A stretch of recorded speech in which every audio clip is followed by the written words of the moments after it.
Damages are concerned, the SDMA, according to the SDMA reports, the cumulative damage to public property, including roads, power lines, water system, health infrastructure, and schools, exceeds rupees 1,71,495 lakhs, with over 88,800 hectares of crops affected, primarily in agriculture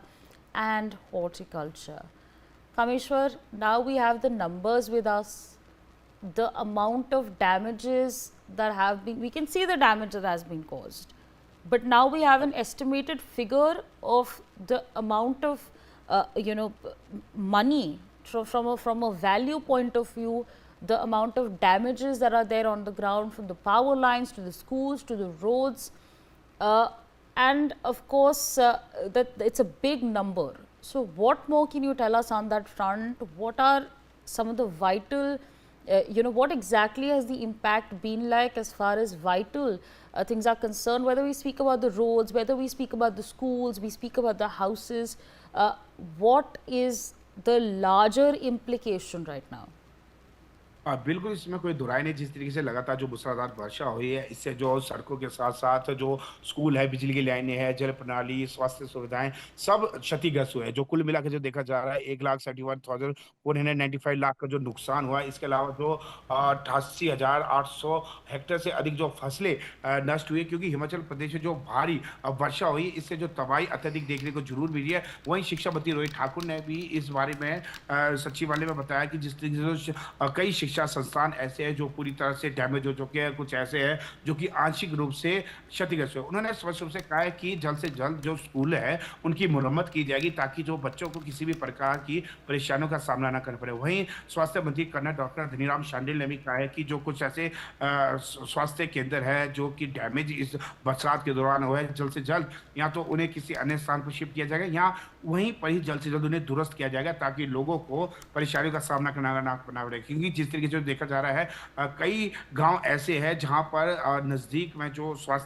प्राथमिक स्वास्थ्य केंद्र या अन्य स्वास्थ्य केंद्र है और वो डैमेज हो चुका है, जिसके चलते उन्हें लगभग 20 से 25 या 40 किलोमीटर दूर भी जाना पड़ रहा है। ऐसे में कर्नल धनीराम शांडिल ने स्पष्ट रूप से कहा है कि उन जो स्वास्थ्य केंद्र है उन्हें जल्द से जल्द दुरुस्त किया जाएगा, ताकि लोगों को किसी प्रकार की परेशानियों का सामना ना करना पड़े, ना ही मरीज और मरीजों के साथ तीमारदारों को भी किसी प्रकार की दिक्कत का सामना न करना पड़े। अगर देखा जाए जिस तरीके से हिमाचल प्रदेश में इस बार जो भारी वर्षा देखने को मिल रही है और जो अभी भी वर्षा है थमने का नाम नहीं ले रही है, आने वाले समय में भी आईएमडी ने स्पष्ट रूप से कहा है कि आने वाले 5 दिनों तक हिमाचल प्रदेश में भारी से भारी वर्षा की चेतावनी जारी की गई है। अगर इस वर्ष की अगर हम बात करें, जिस तरीके से जो 1578 करोड़ से अधिक का जो सरकारी और निजी संपत्ति का नुकसान हुआ है, ये आंकड़ा और भी अधिक बढ़ सकता है, क्योंकि जिस तरीके से अभी जो मानसून है लगभग सितंबर तक हिमाचल प्रदेश में वर्षा देखने को मिलती है। ऐसे में 1 माह से अधिक का समय अभी मानसून का हिमाचल प्रदेश में है, और खासकर 2 वर्षों की अगर हम बात करें, 2 वर्ष पहले यानी कि 2023 की अगर हम बात करें, तो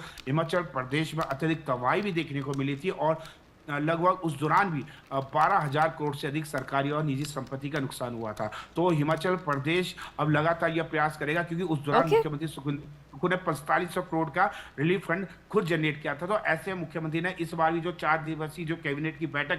कंटिन्यू पहली बार इतिहास में हुई, उन्होंने भी कहा है कि खासकर जो 7 लाख रुपए उन लोगों को दिया जाएगा जो कि घर जिनका पूरी तरह से क्षतिग्रस्त हुआ है, जिनकी गाय बही है, जिनकी दुकान, गौशाला समेत जिनका भी जो नुकसान इस बरसात में हुआ है, उन सभी को मुआवजा दिया जाएगा। ऐसे में मुख्यमंत्री सुखविंदर सिंह सुक्खू ने भी केंद्रीय मंत्री और प्रधानमंत्री नरेंद्र मोदी से आग्रह किया है कि हिमाचल प्रदेश के लिए स्पेशल पैकेज दिया जाए, ताकि जो यहाँ पर जो नुकसान हुआ उसको जल्द से जल्द पूरा किया जाए। लेकिन नेता प्रतिपक्ष जयराम ठाकुर ने कहा कि जो हिमाचल प्रदेश में जो आपदा खासकर मंडी के 4 विधानसभा क्षेत्र में इस बार आई, और अगर सिराज विधानसभा क्षेत्र की बात करें तो पूरे हिमाचल प्रदेश में एकमात्र 68 विधानसभा क्षेत्र में से एक विधानसभा क्षेत्र यानी कि सिराज विधानसभा क्षेत्र ऐसा है जहां अत्यधिक नुकसान हुआ है। कहीं ना तो कहीं सिराज विधानसभा क्षेत्र 25 वर्ष पीछे जा चुका है। ऐसे में उन्होंने भी मुख्यमंत्री व साथ ही उन्होंने कहा है कि वह अन्य cabinet Okay, Kameshwar, thank you so much.